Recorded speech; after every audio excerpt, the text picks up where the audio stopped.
Yeah, so like Emily said, this is part two of the Public Health Foundations training. We're going to go through competencies, capabilities, and strategic skills.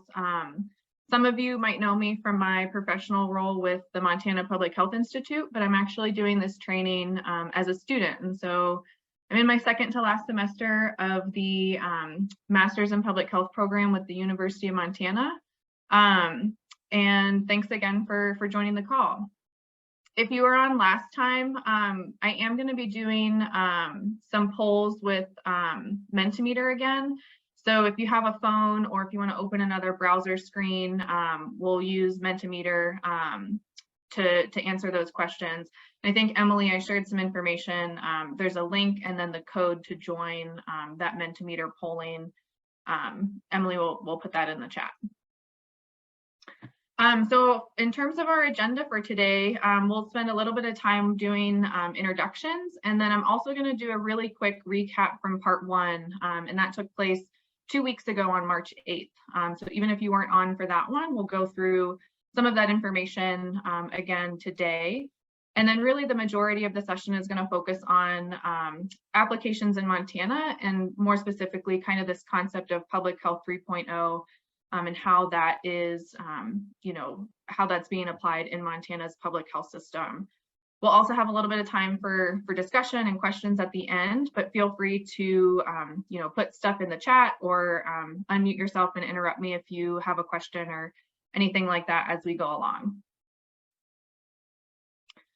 So while I'm doing a quick introduction for myself, if folks don't mind opening the chat, and if you want to share your name, your organization, and then just a sentence or two about why you're here today or why you're interested in this topic. That'll help me kind of get a sense of who's on the call.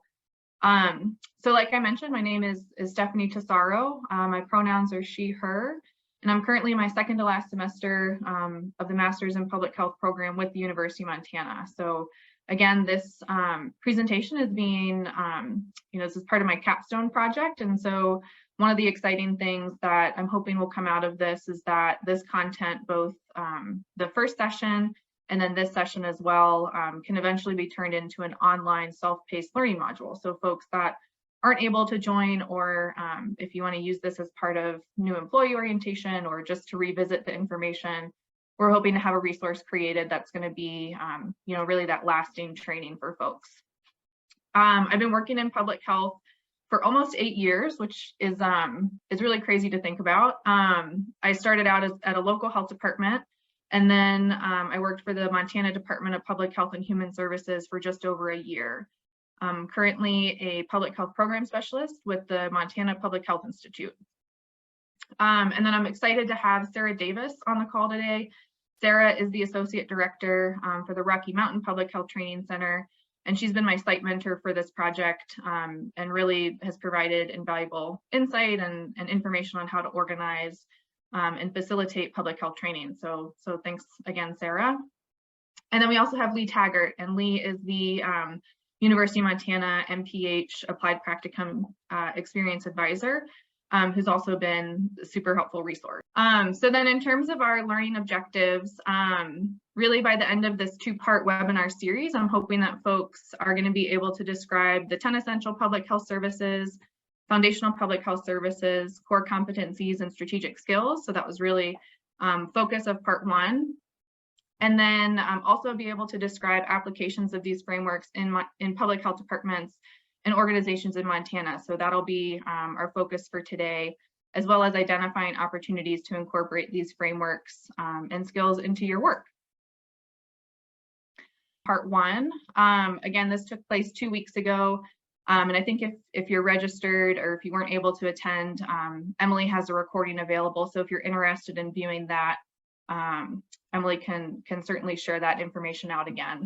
All right, so then really for the rest of today, I'm going to focus on how these frameworks relate to Montana's public health system, and then try to draw some connections between, how local and tribal health departments, the role that local and tribal health departments play in advancing these services and skills.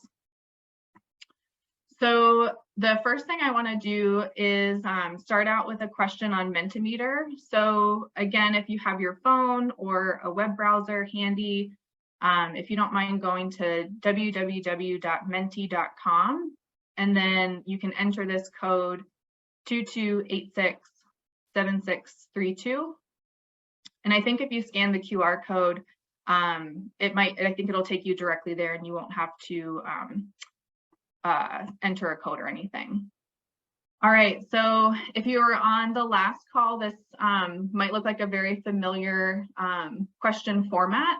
So on your phone or on your web browser, if you could please rate your level of familiarity. Great, all right, so we have public health accreditation, workforce development, chief health strategist, data modernization, and we're rating from never heard of it to know it and could teach it.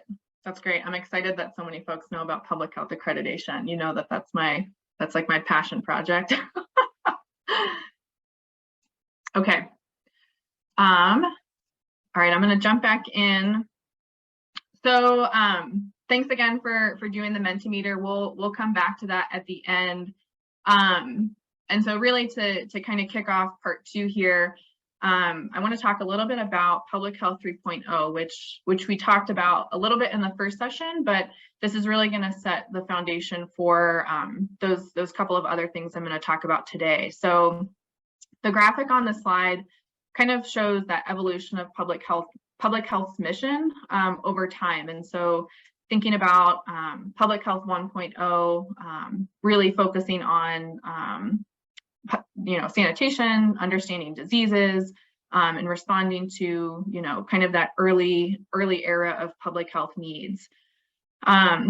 Focusing again on Public Health 2.0, really looking at developing governmental public health capacity to address new things like chronic diseases, new threats like the HIV and AIDS epidemic.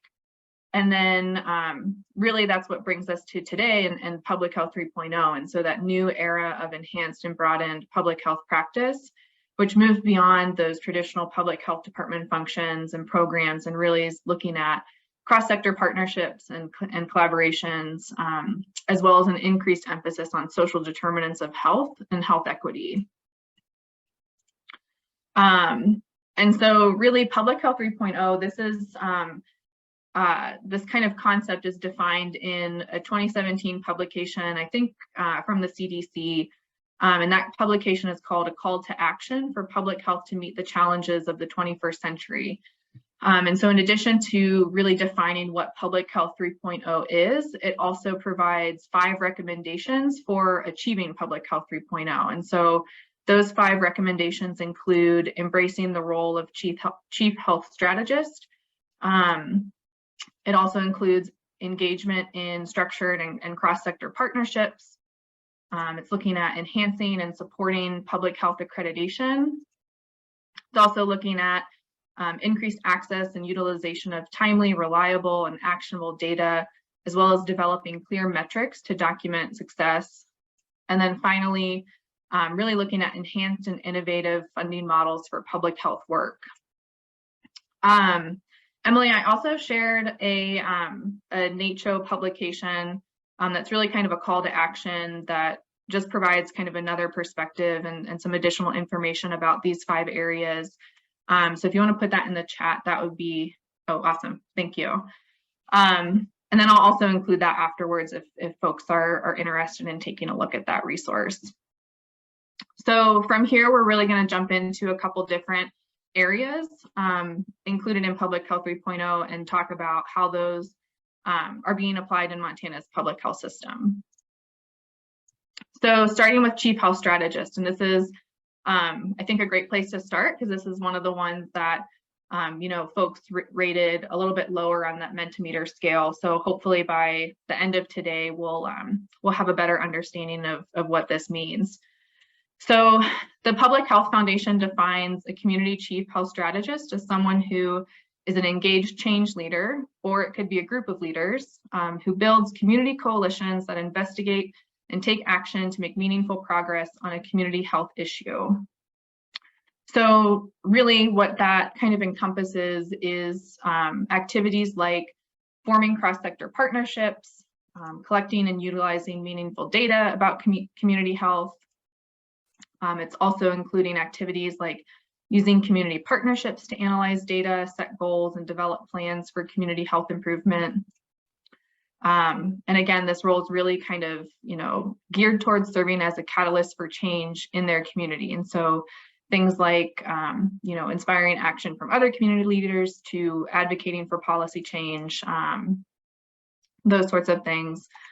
And then lastly, community chief health strategist is really, systematically assessing social determinants of health and looking for opportunities to implement upstream interventions to advance health equity. So if we come back to our graphic that I kept revisiting in the first session, so here we have kind of our high level of, we have the the goals that we're trying to achieve, the services that we're doing to achieve those goals, and the skills that we're using to implement those services. All of these pieces kind of encompass this role of chief health strategist. And so kind of one example of what this looks like is, like we saw on the last slide, we know the chief health strategist is really kind of seeking to create cross-sector partnerships and use those partnerships strategically to advance community health. And that's something that appears both in the strategic skills and core competencies, as well as in the 10 essentials and foundational public health services. So all of these things kind of feed into the idea of chief health strategist. And then another connection I wanted to make is this alignment between that tier 3 of the core competencies and chief health strategist. And so like we saw, the tier 3 is really speaking to that leadership and senior management level role, which can sometimes be, a health officer or lead local, and kind of really, thinking about how the chief health strategist might tie into that. And so this idea again of forming cross-sector partnerships, advocating for resources, which could certainly include, collecting and utilizing data in a really strategic way. It's also looking at collaboration with decision and policymakers, and using those relationships for community health improvement. Again, serving as a catalyst for change, which can be accomplished by really looking at ways to create a culture of quality within organizations as well as within communities.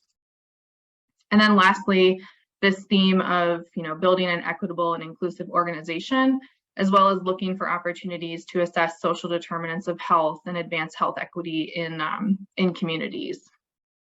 So these two levels really kind of, I think there's a lot of connections between those two. And as folks are thinking about using the core competencies for workforce development efforts, either assessments or planning, you can think about ways that those might be leading to opportunities for either training or things that you're already doing that speak to this role of the chief health strategist.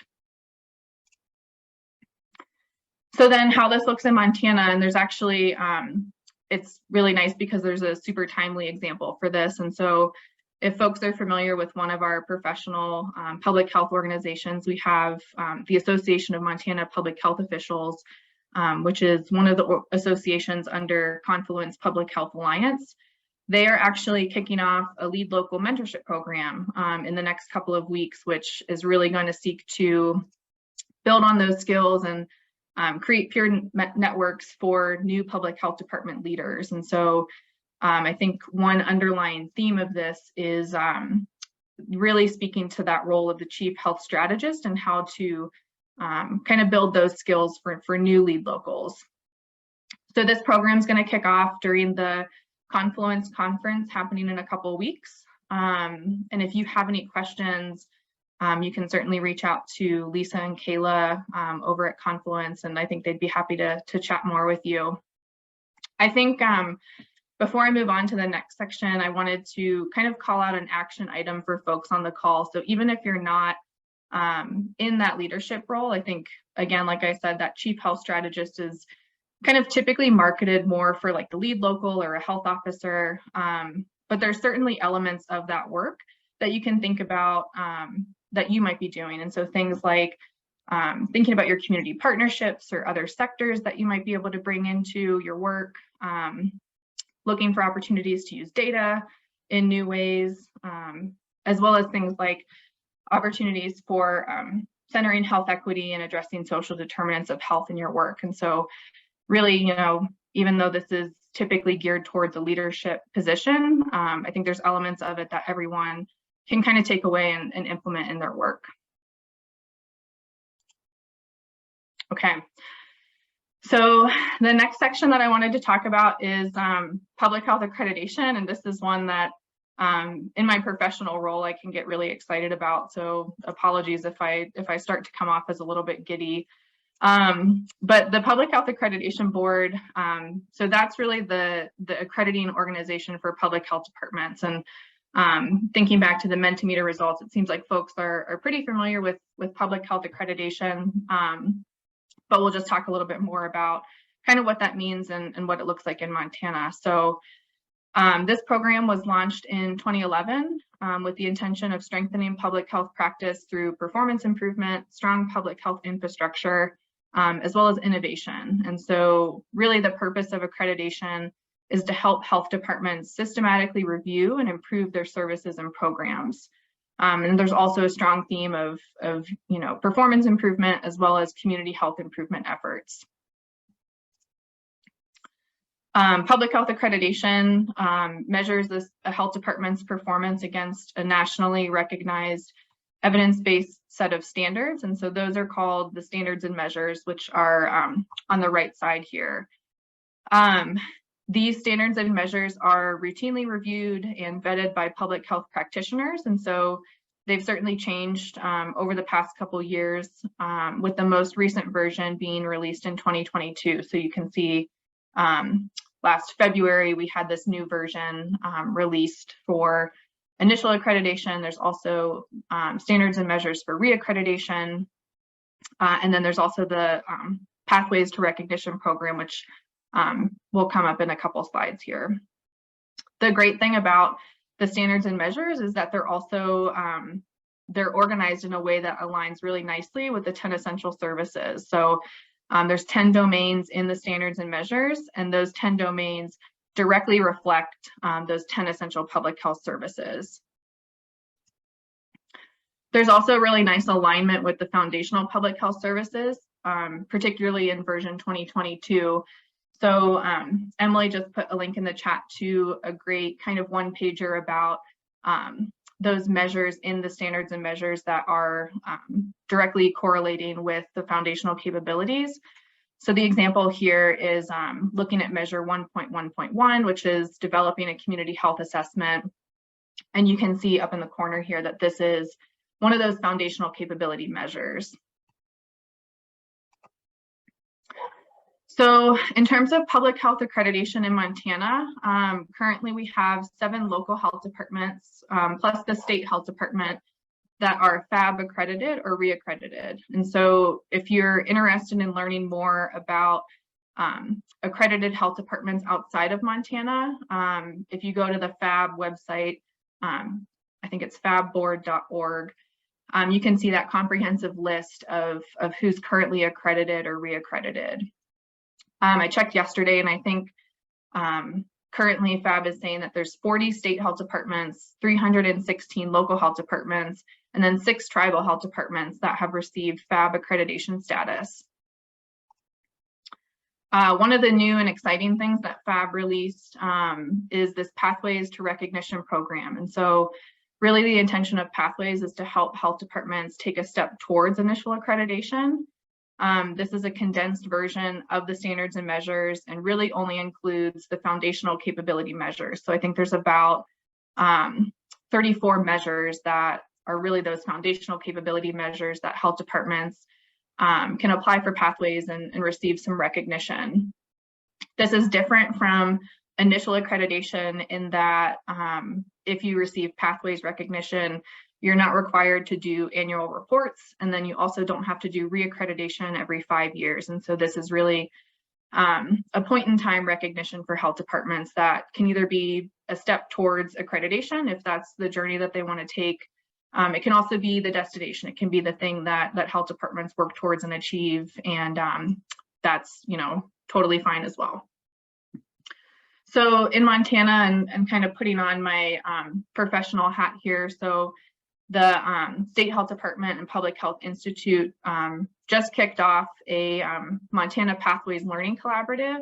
And the purpose of that program is to help health departments really kind of strategically prepare for pathways recognition. And so more to come on that. And I think there's actually a couple of folks on the call that are participating in that work. And so we're super excited to get that done. So, and then in terms of my action item related to accreditation, I would say, you know, even if you're with an organization that has no interest in pursuing accreditation, the standards and measures offer a really great guidebook and almost like, you know, your evidence-based practices for public health departments. And so I think another, you know, great way to use those to think about your work, especially coming out of the COVID public health emergency, really kind of coming back to what those core and essential functions are for a health department. So those things that you might have gotten away from while you were working on COVID response, the standards and measures can kind of provide that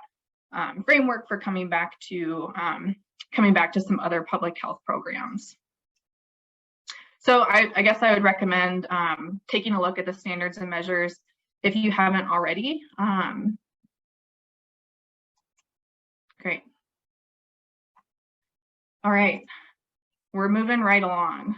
I guess any questions before I can like really get long-winded on accreditation. So any questions before we jump into workforce development? Okay, so the next area we're going to talk about is workforce development. And I might go through this one pretty quickly because it looks like a lot of folks on the call have pretty good familiarity with this. And so workforce development really, thinking about this in the context of the core competencies and strategic skills. So those two, oops, sorry, my slides are getting a little wonky. Okay.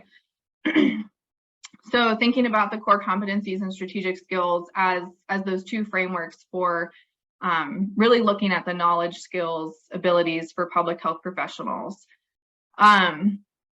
So in terms of what workforce development looks like, so I really think of this as an iterative process between assessment, planning, and then training and evaluation. And so, you know, doing workforce development assessments, that's really looking at, you know, how are the core competencies being implemented, maybe opportunities to think about the strategic skills and any gaps that might exist there.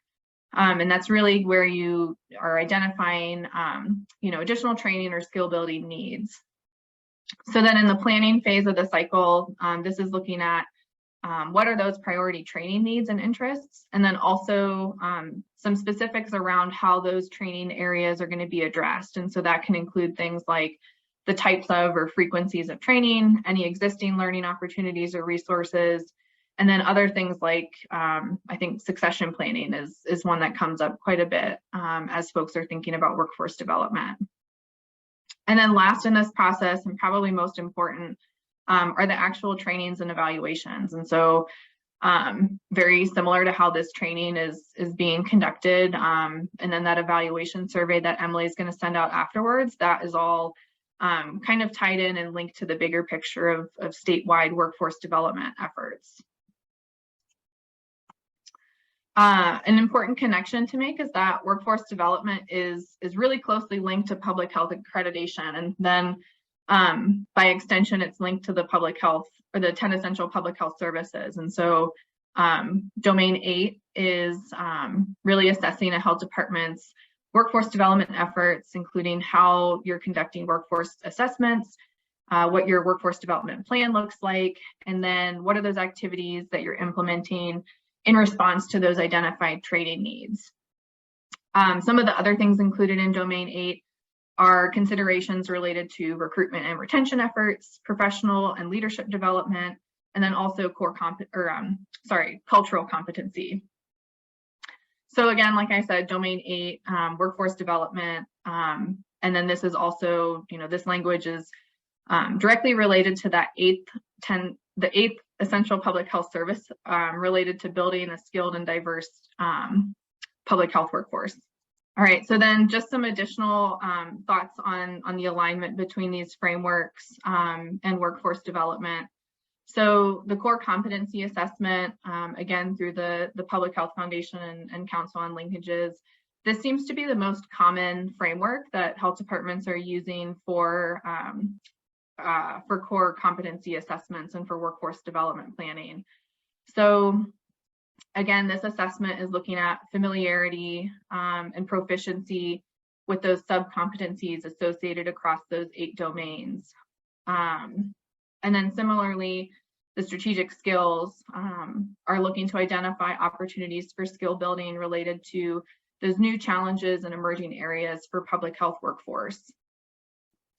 And then one additional opportunity I wanted to bring in here is really kind of coming back to that community health assessment and community health improvement plan process. And I know there's a lot of local and tribal health departments that participate in those processes, or either participate or lead those for their communities. And so really thinking about ways that that community health data can be used to build or develop a competent public health workforce, so that we can really respond to those community identified challenges in a systematic way. All right, so then what does this look like in Montana? So we have the state health department and a couple other public health organizations that participate in a statewide workforce development assessment about every 3 years. And so that image on the left that you're seeing is the previous statewide workforce development plan, which the assessment was done in 2019, and then the plan was published in 2020. The purpose of this plan is to support the state workforce development efforts, specifically looking at strengths and opportunities, training needs and interests. Another nice piece of this is that the statewide workforce development assessment can provide a snapshot of health department specific data for their own internal workforce development efforts. It's also looking at workforce demographics for Montana's public health employees, and then looking at ways to support succession and retention planning. The state and other public health partners are currently in the process of revising this plan. So a couple months ago, a few of you probably participated in that assessment or received that survey. Thank you if you participated in that. And so that data is currently in the process of being analyzed, and we hope to have a new plan sometime this spring. So action item related to workforce development.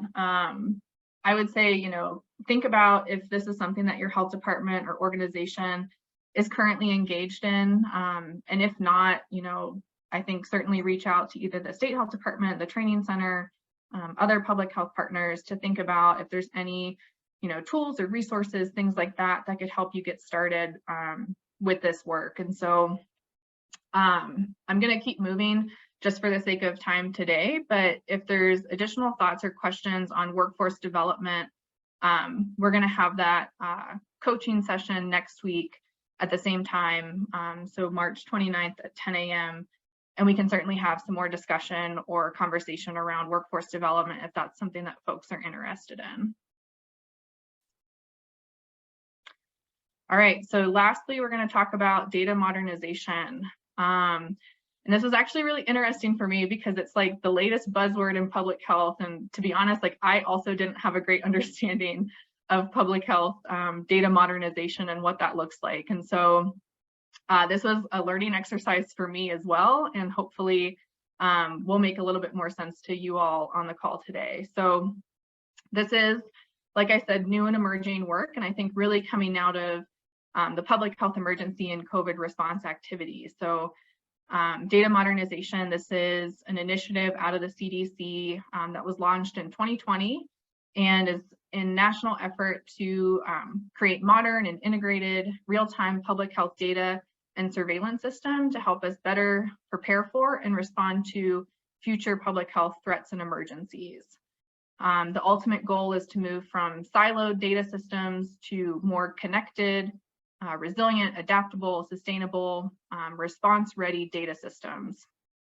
So the CDC shares that this isn't just looking at, the technology and the platforms that we're using for data, but also the people, the processes, and policies that we have in place related to data management. So again, this is an initiative of the CDC, but then also part of the CDC's Strengthening U.S. Public Health Infrastructure, Workforce and Data Systems Grant. So similar to how we saw with those other frameworks, data modernization has really nice alignment with those service areas and skills. And so, we have the 10 essentials and foundational public health services, which the first two areas there are really looking at assessment and surveillance. And then also with our skill areas, so core competencies and strategic skills, again, looking at data and analytics, database decision-making. And then this is also one of the themes that we saw for that role of the chief health strategist, collecting and using data in a meaningful way for community health improvement. And so, this aligns nicely with all of these other things that we've talked about. So what does this look like in Montana? And to be honest, this is such new and emerging work that I don't know that we're totally sure yet how it's going to look. What we do know is that the State Health Department, Montana DPHHS, was awarded just over $11.5 million as part of that Strengthening U.S. Public Health Infrastructure, Workforce and Data Systems Grant. And so again, part of that grant is focused on 3 strategies, and that includes workforce, so strategies related to recruitment, retention, supporting and training. It's also looking at foundational capabilities, so things like how do we strengthen the public health system, processes and policies. And then lastly, data modernization. And so looking at strategies for creating modern and integrated real-time public health data and surveillance systems. I wish I had a better action item for this one, but I think really at this point, it's really staying tuned for more information coming from the State Health Department and other public health partners that are thinking through this work. So as we start to wrap up today, we talked about a lot. We covered a lot of different components, a lot of components about Public Health 3.0, and specifically some activities that are going to help us meet the challenges of the 21st century. So this includes things like looking at strong leadership and workforce development, and really thinking about that role of the chief health strategist. We also talked a little bit about the new CDC funding that's coming, and the ways that that's going to help local and tribal health departments think about public health innovation, as well as opportunities for data modernization and ways that we can use timely and accessible data. And then we also talked about foundational infrastructure, and really kind of in the context of public health accreditation and how that's helping health departments really systematically assess how they're implementing the 10 essential public health services, as well as those foundational public health services. All right, so we've talked about a lot. It's been a lot of stuff, between these 2 sessions. Again, the first one we focused on kind of our services and skills. So the 10 essentials, foundational public health services, and then our skill sets, the core competencies and strategic skills. And so then today we covered really those kind of 5 recommendations for achieving Public Health 3.0, including the chief health strategist, public health accreditation, workforce development, and then data modernization and some of that new public health infrastructure funding that's coming our way. All right, so the next Mentimeter slide that I have, again, kind of coming back to our question at the beginning, really just looking to see if any of these things after today, if you're feeling a little bit more familiar with public health accreditation, workforce development, this idea of the chief health strategist, and then data modernization. So if you have your phone handy or your web browser, again, if you go to that Menti website, enter the code if you have it pulled up already. All right, thanks everyone.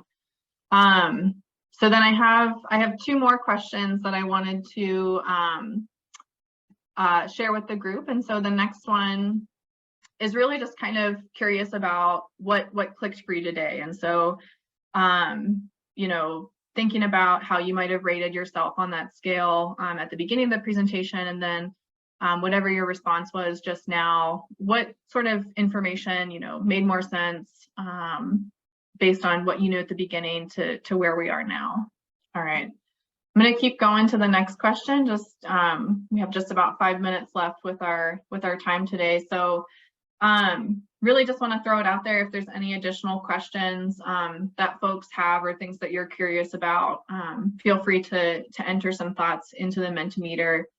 And again, I'll mention that we have that coaching session, or really kind of, an informal opportunity for discussion next Wednesday, 10 to 11 a.m.